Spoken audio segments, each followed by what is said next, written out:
Again, good morning and welcome to our June session of Sacred Silence, co-sponsored by the Interfaith Center and the Arkansas House of Prayer. The Arkansas House of Prayer is an interfaith haven set apart in nature, dedicated to contemplative prayer, meditation, and quiet, where all are welcome. Created in 2011, the Interfaith Center's mission is to reduce the hatred and fear among the world's religions by providing education, promoting dialogue, and providing relationship building opportunities among people of different faiths. I am Sister Deborah Troillett, a Sister of Mercy, currently serving as the Executive Director for the Arkansas House of Prayer.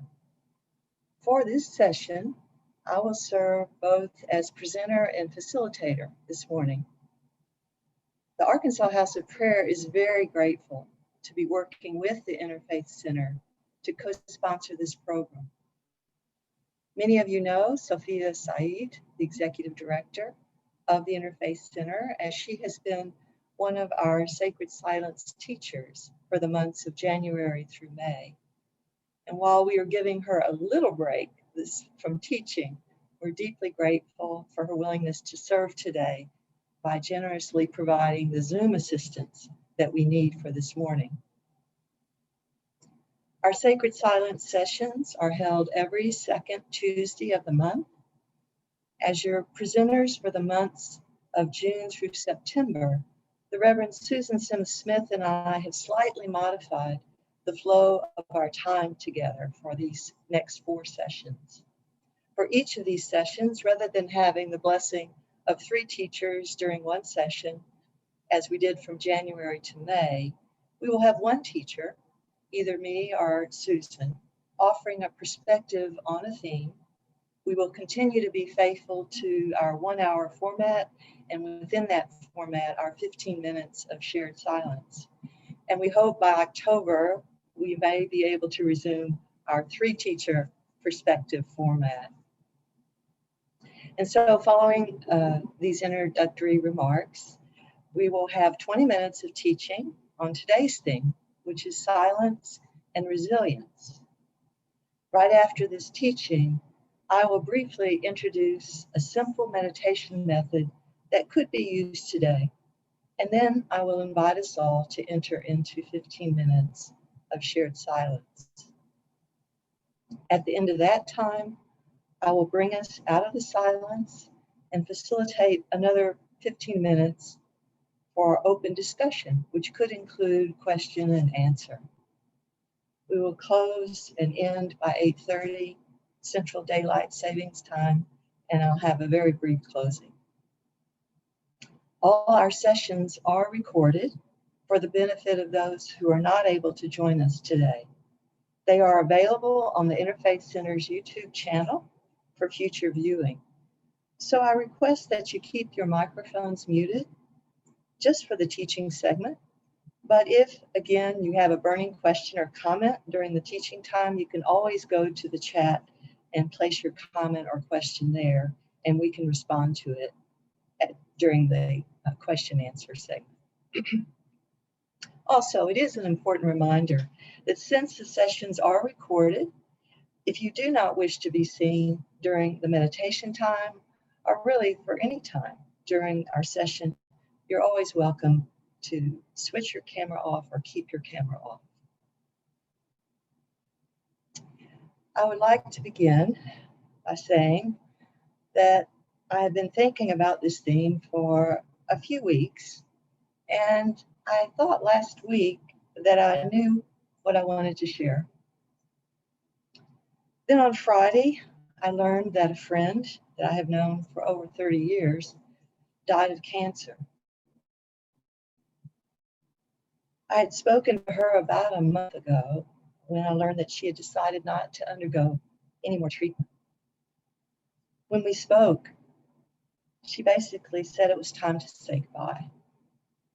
But before then, she asked, as she always did, how I was and how my 94-year-old mother, for whom I care, how she was doing.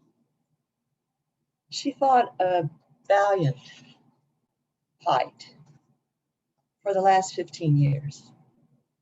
And during that time, the only way I would even know or be reminded of her condition was when she would simply ask for prayers as she was going in for her scans. Silence and resilience. In reflecting on her life and her valiance, I asked myself, what do I know about this quality called resilience? Perhaps, to be honest, given her circumstances, I can only recognize resilience more than speak from experience. She was resilient, and she lived her life fully and well out of something else I do know about her. Her deep connection to her family, her faith, her community. And so I begin in awe of her resilience, her persistent choice of life against all odds, and how she demonstrates what the poet Gwendolyn Brooke once wrote, whenever life can grow, it will. It will sprout out and do the best it can. I have not faced this kind of health challenge, but perhaps there are those among us this morning who have and who are facing this challenge. I certainly cannot speak to what it takes to deal daily with such a serious and ongoing health issue, but I do know this woman as a woman of faith, of prayer, whose relationship with the divine was a top priority in her life. Her resilience came from a deeper connection. It is a mystery in which I stand in awe and reverence. And so I want to begin by recognizing that there is a mystery to resilience, a mystery as deep as the mystery of life itself. Another poet, Jane Hirshfield, writes of resilience in this way: more and more, I have come to admire resilience, not the simple resistance of a pillow whose foam returns over and over to the same shape, but the sinuous tenacity of a tree, finding the light newly blocked on one side, it turns in another. A blind intelligence? True. But out of such persistence arose turtles, rivers, mitochondria, figs, all this resinous, unretractable earth.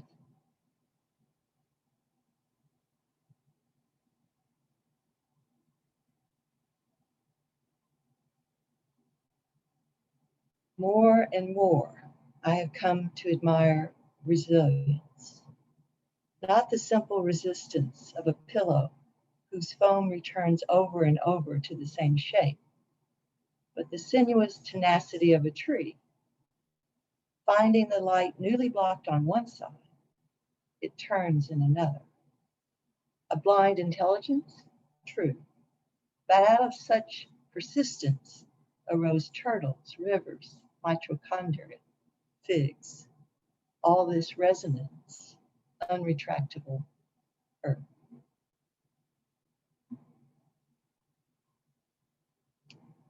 This morning, I will speak to the theme of silence and resilience from two perspectives. I will share a few things that psychologists tell us about resilience, and I will share some of my experience of returning to silence again and again, sometimes experiencing the divine light, at other times seeming to be my own biggest block to receiving such light, because I come with a mind so full of interior noise. I sense the interrelationships of a persistent practice of silence, a deepening relationship with the divine, and how these help build resilient hearts. I hope during the open discussion, you will feel free to share how you might see and experience their interrelationship. Also, a reminder that just before we begin the shared silence together, I will introduce a very simple method of meditation that I have found helpful. It invites us to focus on the vibratory energy and resiliency of our own hearts, our own spiritual heart center. In a book called Silence, the Mystery of Wholeness, Robert Sardello says that drawing attention to the heart as both a physical organ and a spiritual center focuses the mystery of silence that we will be entering.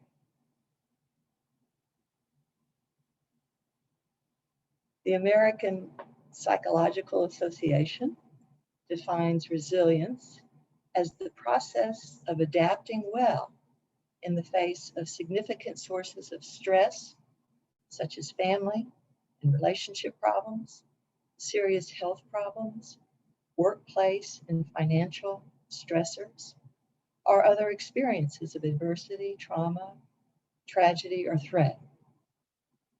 According to psychologists, as much as resilience involves bouncing back from these difficult experiences, it can also result in a new level of personal growth.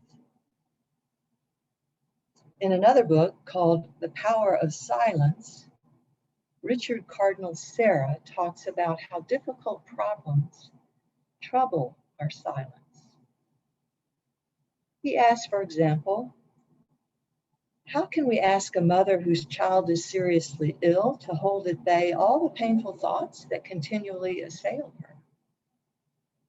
Or how can we ask a person who has just lost a spouse, carried off by a long illness, to set aside this veil of sadness that is breaking his or her heart so as to rediscover a certain quality of silence?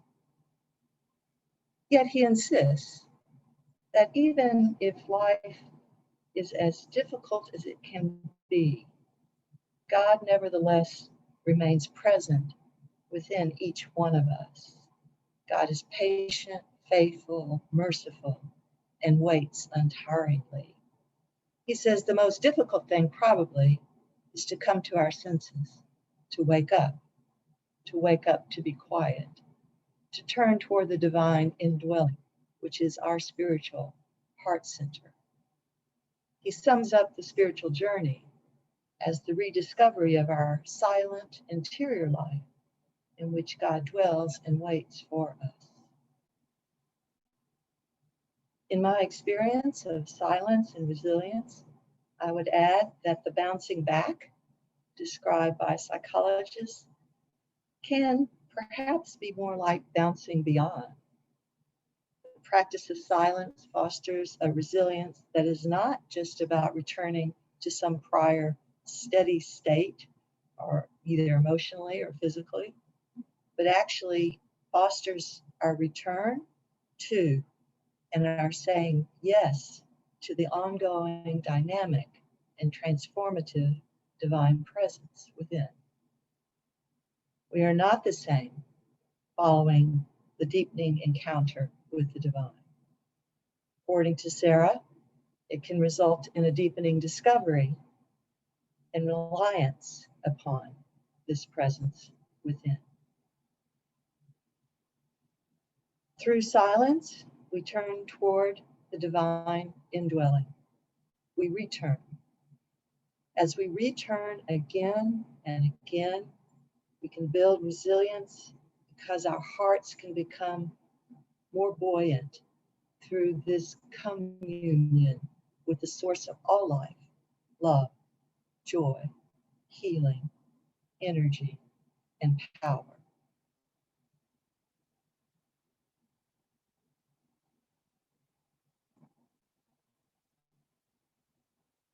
I find entering daily silence restorative, refreshing at times. And yes, at times very difficult, because in the silence I am invited also to face what I would rather not admit is there, what Jesus in the Christian scriptures calls the impure thoughts that defile a person from the inside. These thoughts, though I would rather they not be there, I find them. They rise in my heart and mind. And at that moment, I am reminded to trust even more and to simply allow them to rise, not to over-identify with them as me, but allowing and accepting that they need to be unloaded so the unconscious can be healed without my resistance or my judgment.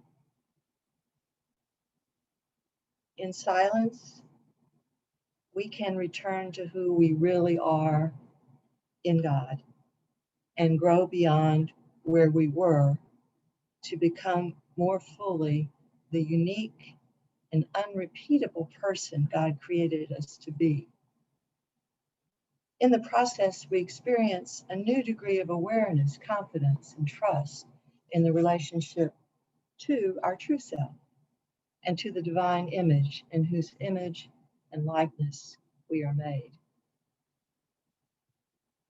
Psychologists are quick to note that resilience does not protect persons from experiencing distress. One can become more resilient only in the experience of difficulties. Kind of like the time I realized being courageous does not mean having no fear. Courage becomes courage only because you are afraid.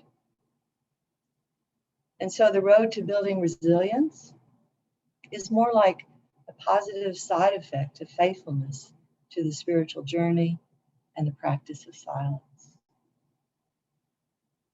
Psychological research tells us that the ability to develop resilience is ordinary, not extraordinary. It involves behaviors, thoughts, and actions that anyone can learn. All we must do, especially in recent weeks and months, is recall our current experience of the pandemic and the daily stories of folks experiencing so much tragic loss and yet demonstrating so many heroic responses of beginning again and rebuilding their lives.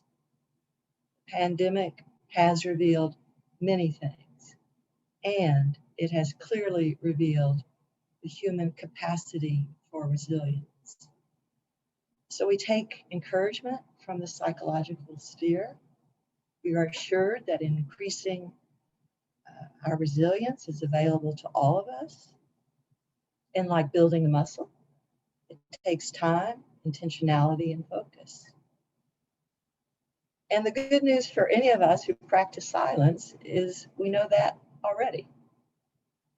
Entering silence, practicing silence, takes time, intentionality, and focus.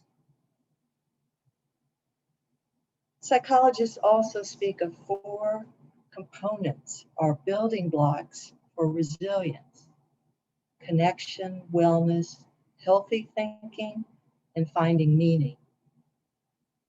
They tell us these components can empower us to withstand and learn from difficult and traumatic experiences.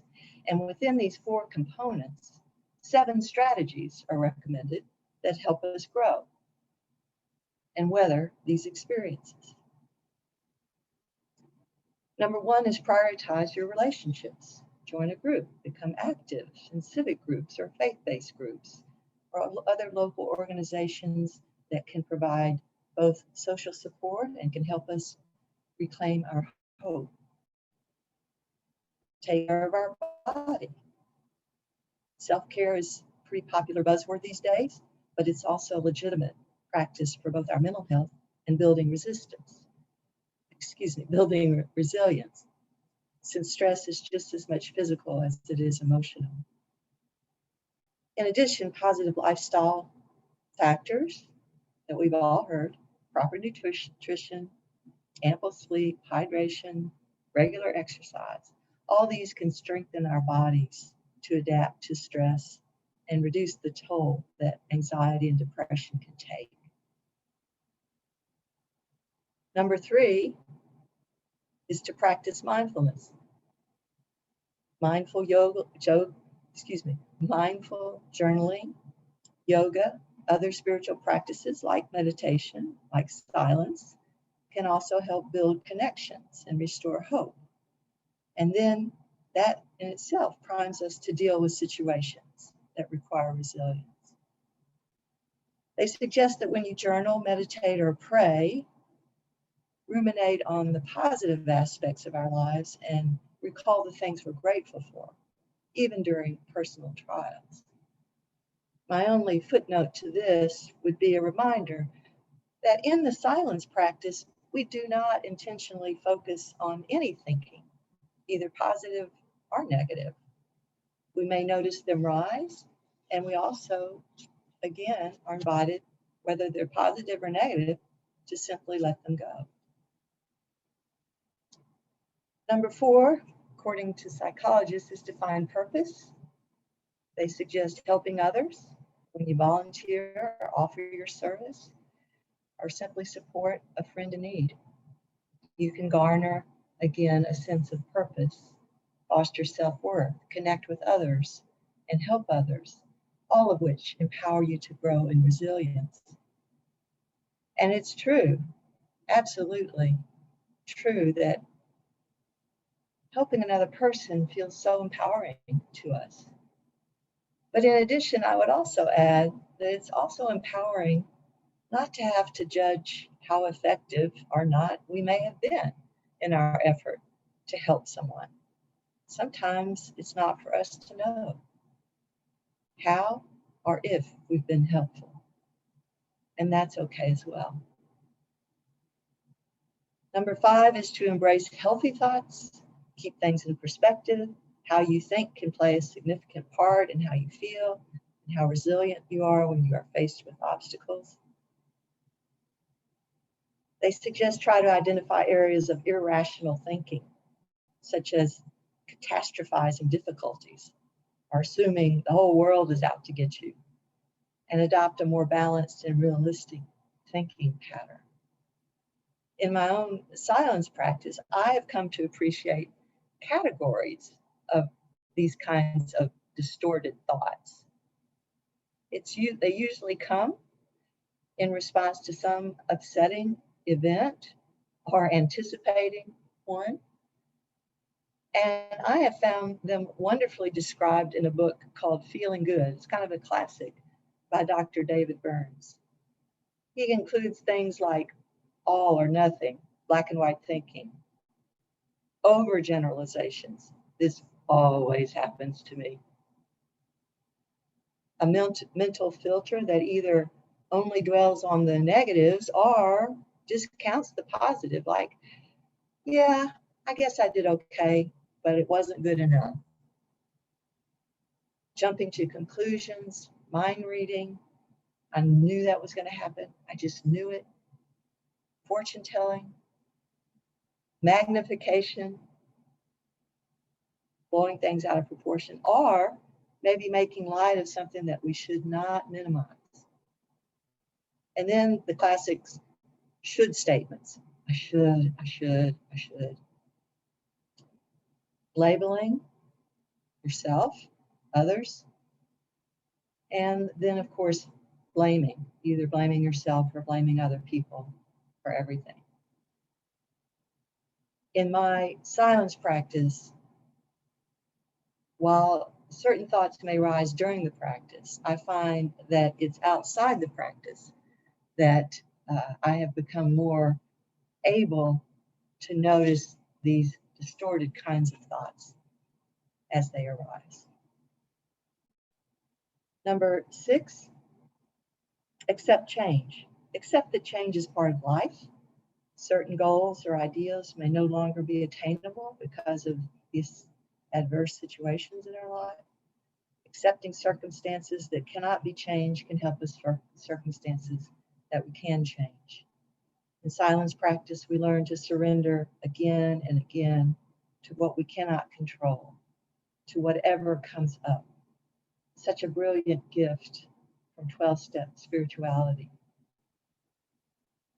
And then finally, they suggest to maintain a hopeful outlook by visualizing what you want rather than worrying about what you fear, and that along the way, you could actually make note of any subtle ways that you start to feel better when you deal with difficult situations. We can learn from our past, we can look back at who or what was helpful in previous times, and we can discover how to respond. Silence and hope. That will be the theme of our August Sacred Silence. So more on that later. So in summary of all of what the psychologists tell us about nurturing resilience, I would say it's all good advice, and it's all based in research. And what I have found is that the practice of silence, however, is the spiritual ground that surrounds, supports, and keeps me connected with my core identity in God. And it is that connection that serves as a powerhouse that resources my efforts in all 7 of these 7 building resistance strategies. So rather than think of 7 strategies as kind of a playbook, I find that silence provides something more organically whole, more integrated. It's like entering a sacred field of energy, a presence that helps heal and integrate mind, body, spirit, soul. Robert Sardello writes, and I quote, "Silence bears the wholeness we keep looking for, while we do not know exactly what we're looking for. It is around us and within us. It goes to the deepest depths of the soul and to the outermost reaches of the cosmos, and continually unites the two at the centering place of our heart."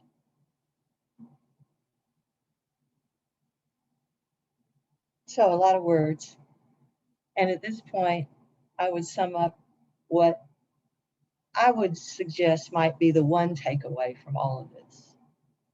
It is like something Sophia pointed out to us in one of the earlier sessions when she said that the words silent and listen are comprised of the same letters, and thus pointed to the integral connection between listening and silence.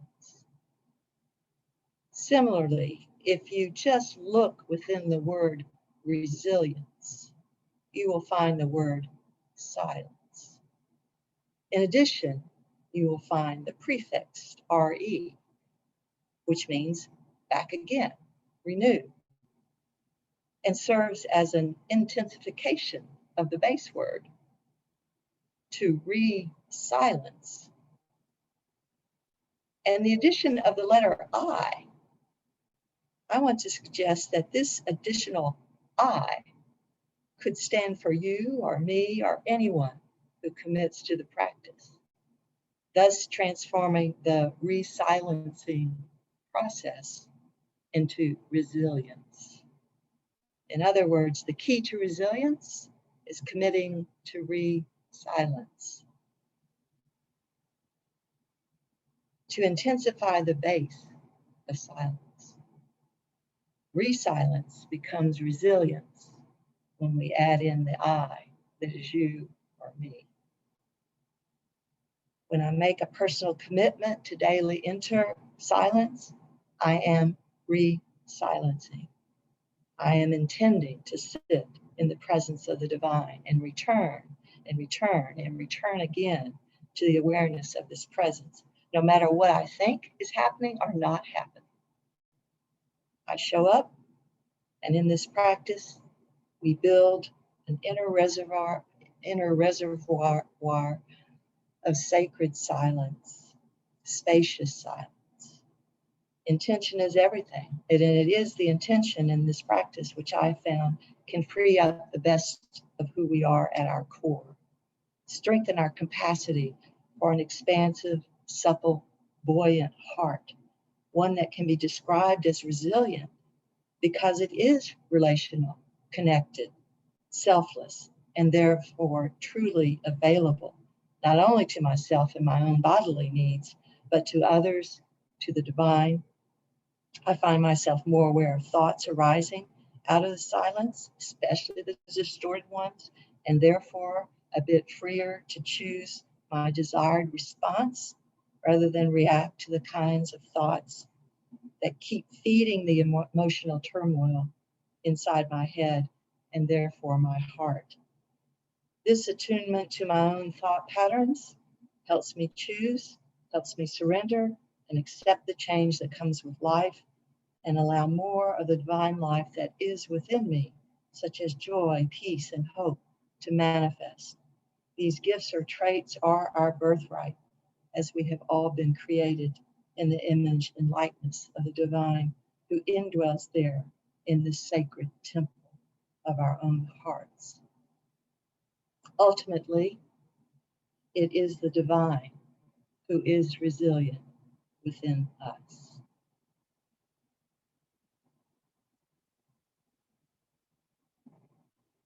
What I'd like to offer now is a very simple spiritual heart center meditation practice.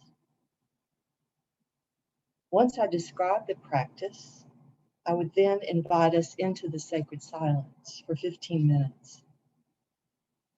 According to Robert Sardello, the heart is both a physical organ and a spiritual imaginative center, and he calls it the only true organ for perceiving silence. So, in this practice, we do what we generally do. We sit comfortably, feet on the floor, head, neck, spine aligned. We close our eyes, we're comfortable with that, and rest our hands gently on our lap. We slowly inhale, and even more slowly exhale, relaxing the entire body. Then we continue to breathe normally.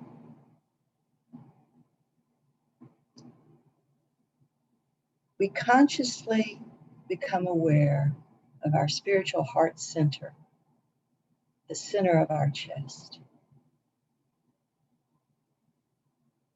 In the practice, if thoughts, sensations rise, do not dialogue, converse, engage, or respond to their rising.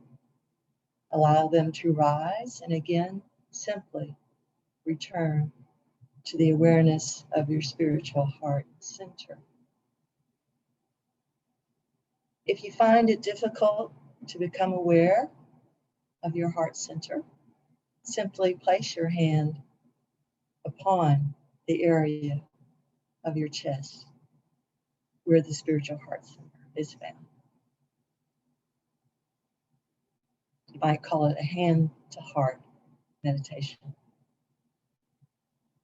As a prelude to entering this silence, I would like to use kind of a mantra, a song.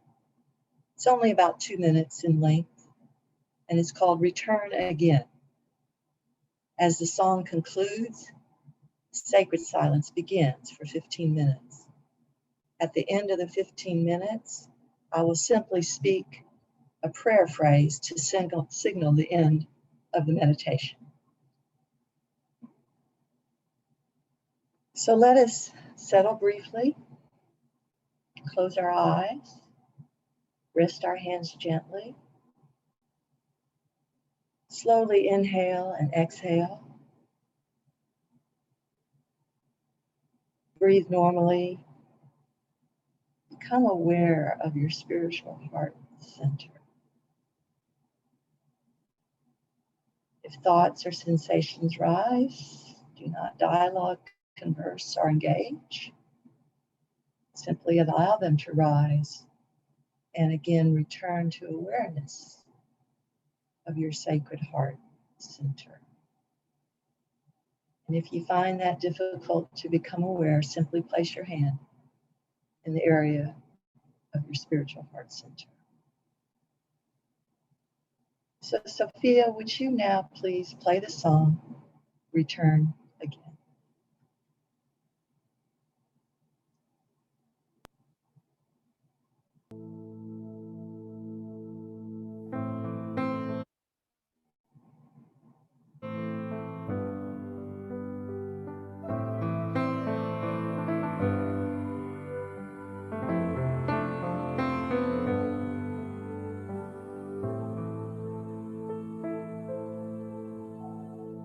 Return again, return again, return to the land of your soul.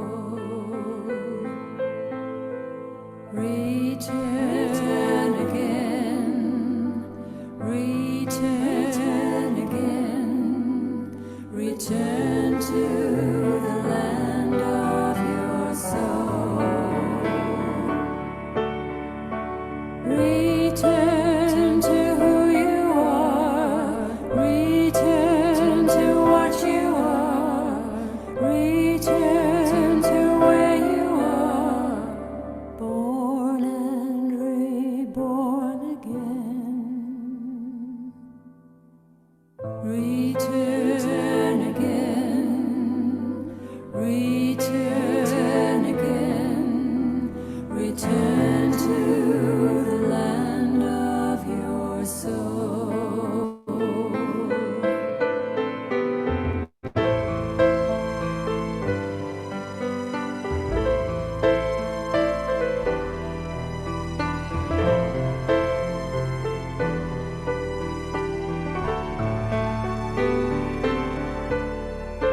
Return to who you are, return to what you are, return to where you are, born and reborn again. Return again, return again, return to the land of your soul.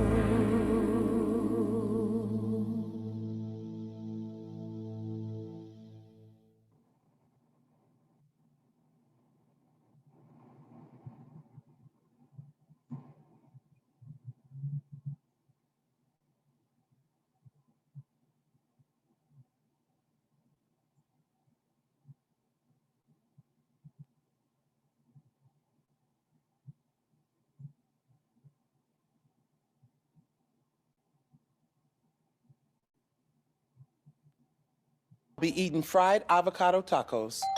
Thank you.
Glory to you, source of life, living word, and divine spirit. Amen.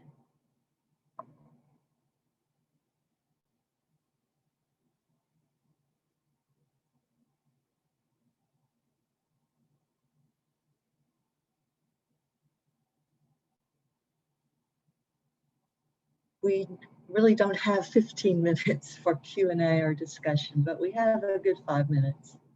So I just want to open the opportunity for any sharing, any reflection, any offering for the group. Thank you. So I think if I just put you on gallery view, I can see everyone and see who might wish to speak.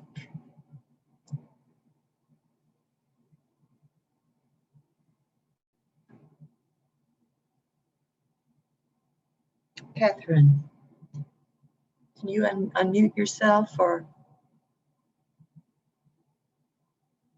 I don't have many words, but I'd like to say thank you. It's been lovely. Thank you.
Well, I feel deeply grateful to each of you for joining us this morning. I want to again say thank you on behalf of the Interfaith Center and the Arkansas House of Prayer. Wish to thank Sophia again for her Zoom support this morning. I would remind you that we continue on second Tuesdays. On July 13th, the Reverend Susan Sims Smith will present on the theme of silence and suffering.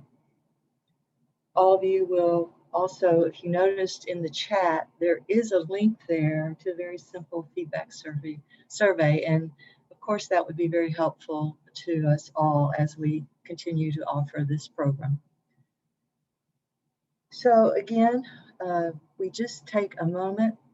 Again, thank you for the richness of this shared silence together. In our closing, I have a similar mantra that I'll just end with. It's kind of similar to the song, Return Again. It's simply this: begin and begin and begin again. Begin anytime. Begin anywhere. Begin any way. To begin is the thing.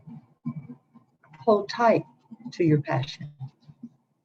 The thing is to begin.